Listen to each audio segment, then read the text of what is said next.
Supersport. Proudly sponsored by Total Quartz Lubricants.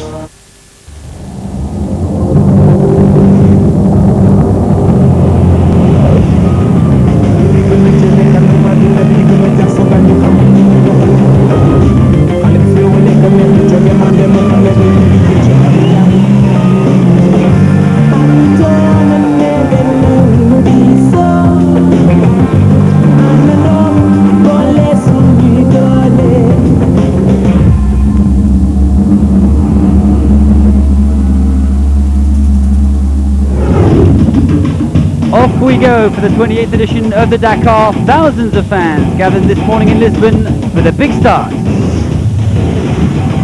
Cyril Deprez's quest of a second title started on the road to Portimao with a tricky first special in the mud. A great champion in motorsports, but a newcomer on the Dakar, Carlos Sainz discovered the first kilometers of the rally in his race Touareg.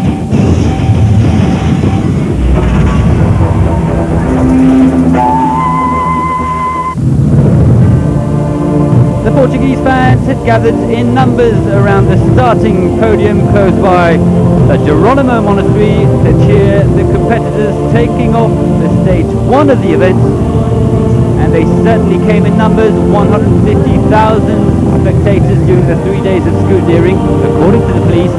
Certainly a lot more today to see all the great champions of this Dakar. President Jorge Sampaio was present, so was footballer Luis Figo, the Chiron Galfond, Stefan Peter Hansel, the title holder. 475 vehicles were to take off in the race, 232 bikes, 174 cars and 69 trucks added to over 230 assistance vehicles, a total of 775 competitors in the race. All were to say farewell to beautiful Lisbon.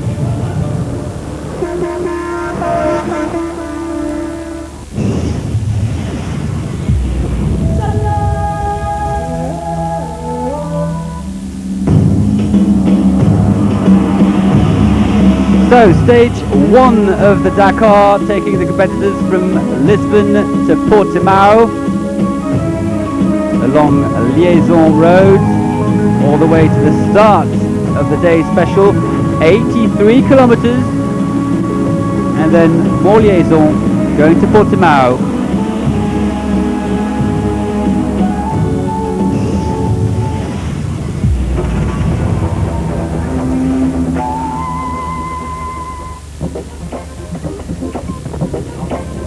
And let's take a look at what happened in the bike race. A real show all the way heading south of Portugal in extremely muddy conditions. For the first competitors, the quads and the sidecar riders, rather tricky. And the first surprise came from Portuguese privateer Paulo Gonçalves, riding at home and grabbing an excellent 10th position. Late entry Andy Caldecott, the Aussie. He only found out that last month that he was to start on the KTM Repsol. He took 9th position. Also a privateer, Jose Manuel Pellicer of Spain, finished 8th on the day.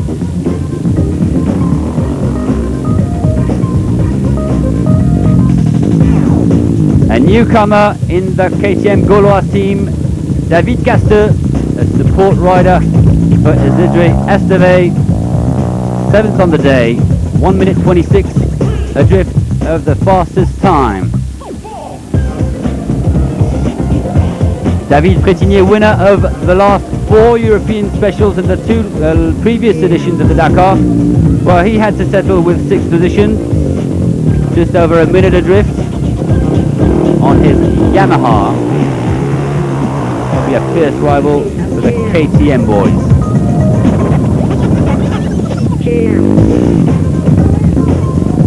Isidre Esteve, also a newcomer in the KTM Gaulois team. He used to ride for KTM Repsol.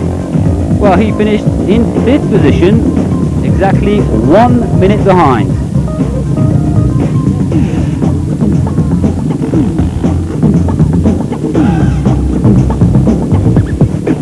second surprise of the day, Helder Rodrigues, a privateer from Portugal who knows these paths. Well, he finished fourth, just 50 seconds behind. 3 Portuguese in the leading 10 of this special, including this man, Helder Rodrigues.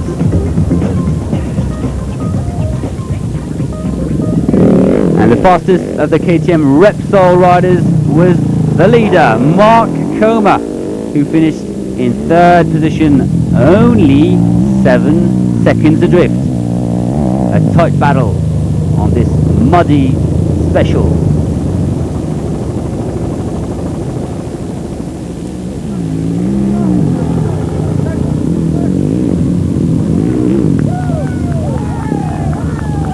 Mark Coma will be fighting it out for overall victory in Dakar.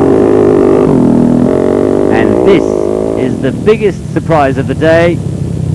He's also from Portugal. He's also a privateer. His name, Ruben Faria, who finished second. He had the fastest time during the whole day and eventually lost that best position for only 4 seconds.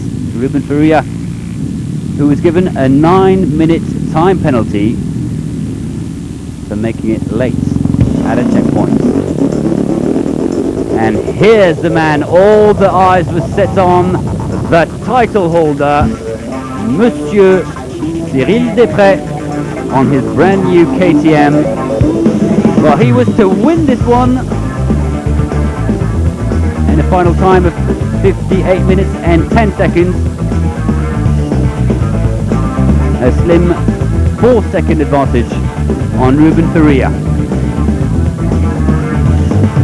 And what a way to start his quest of a second consecutive title in the bike class.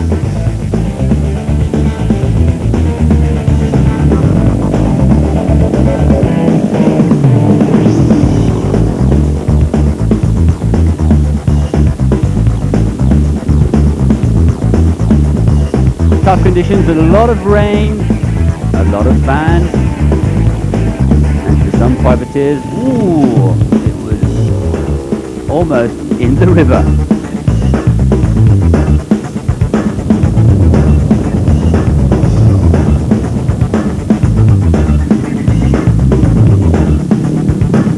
The KTM Repsol boys, Carlo De Gavado, who eventually finished in 14th position.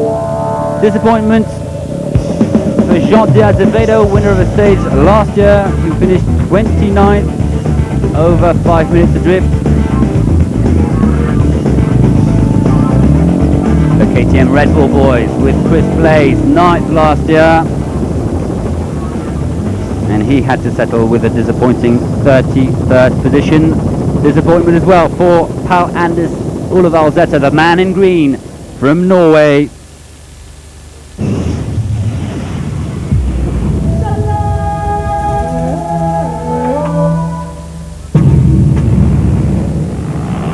And the results of this first stage victory for Cyril Desprez with a 4-second advantage on Faria. Coma is 3rd, Helder Rodrigues 4th, Isidre Esteve 5th. Excellent result for Paulo Gonçalves of Portugal, 10th in this stage. Ce qui était un peu compliqué pour nous, c'est de se recaler, the main problem today was the orientation, many trees and low crossings and so many spectators everywhere. It wasn't easy to understand where we were. It was a bit tricky at the beginning. C'était plutôt une haie d'honneur, donc ça a été un petit peu délicat au début.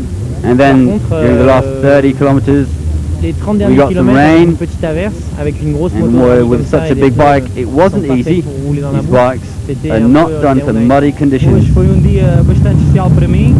Today was a very special day for me, for Ruben Faria. I only knew at the end that I was second overall. Unfortunately, I got a time penalty before the stage.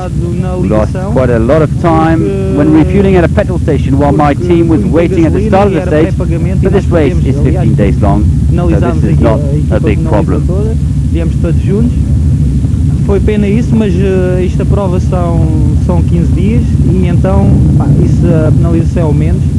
Sí, ha sido una especial bonita. Well, it was a good special for Montcoma, even if I had some problems with the water, which didn't allow me to see well, added to the fact that the bike was sliding quite a lot. Anyway, I'm happy. My loss of time is little, and tomorrow will be another day.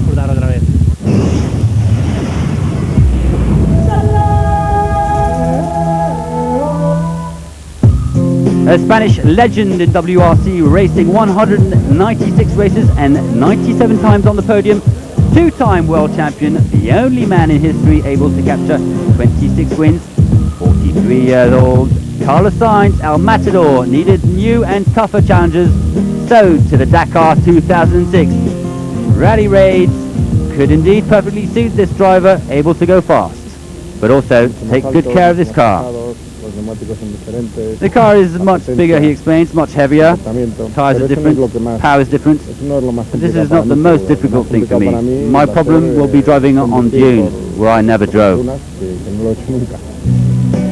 Sainz is not the first WRC driver to switch to rally raid. Bruno Sabi is another one of them, a Frenchman who won the Dakar in '93 and who is in the same team as Carlos, can explain what the biggest problem is when switching from WRC to rally raid.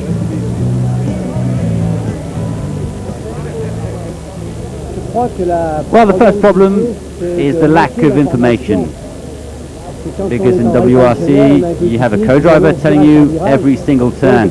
Well, here you miss information and you need to improvise.